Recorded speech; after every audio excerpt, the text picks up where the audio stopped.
आज का वचन।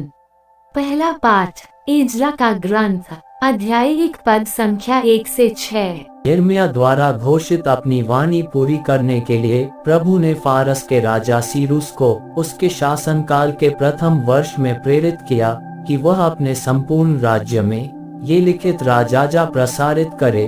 फारस के राजा सीरूस कहते हैं, प्रभु स्वर्ग के ईश्वर ने मुझे पृथ्वी के सब राज्य प्रदान किए और उसने मुझे यहूदियों के यरूशलेम में एक मंदिर बनवाने का आदेश दिया है।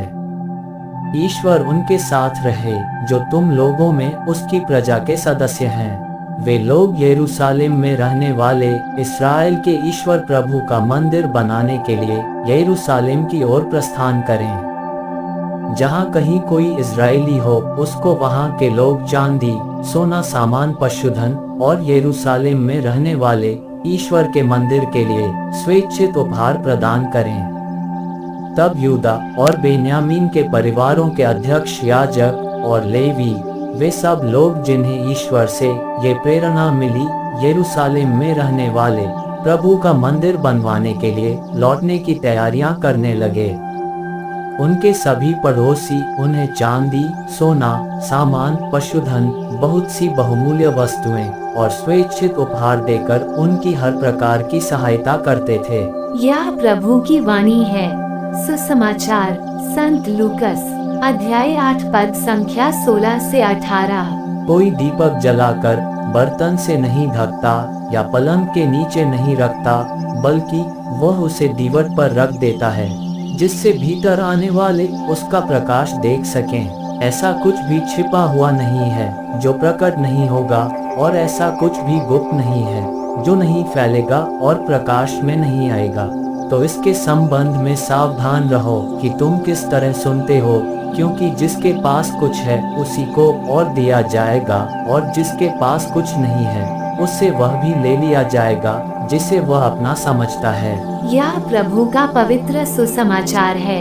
आमीन। आज का चिंतन। ईश्वर हमारी कल्पना के परे अद्भुत कार्य करते हैं। आज के पाठ में इजरायली गण अपनी गुलामी की दास्ता से अपनी मातृभूमि की ओर प्रस्थान करते हैं, ताकि वे अपने मंदिर और अपने जीवन को पुनर्स्थापित कर सकें।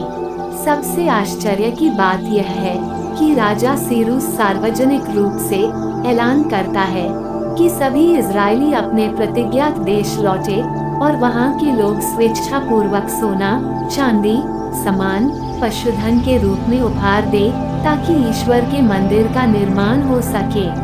यही नहीं, वे खुद अपने जीवन में प्राप्त आशीषों के लिए ईश्वर को जिम्मेदार ठहराता है। इस तरह ईश्वर न केवल ख्रिस्तियों के द्वारा कार्यरत है, बल्कि दूसरे धर्म के लोगों द्वारा भी वो अपनी योजना को अंजाम देता है। आज के दीपक के दृष्टांत के द्वारा हमें भी आह्वान किया जा रहा है कि हम भी ईश्वर से मिले कृपादानों को दूसरों की भलाई में उपयोग करें। गैर यहूदी होकर भी राजा सीरूस ने लोगों की भलाई के लिए कार्य किया था। हम ख्रिस्तीय हैं जो उत्थान के प्रवर्तक कहलाते हैं। क्या हम दूसरों के उत्थान के लिए कार्यरत है? आमीन।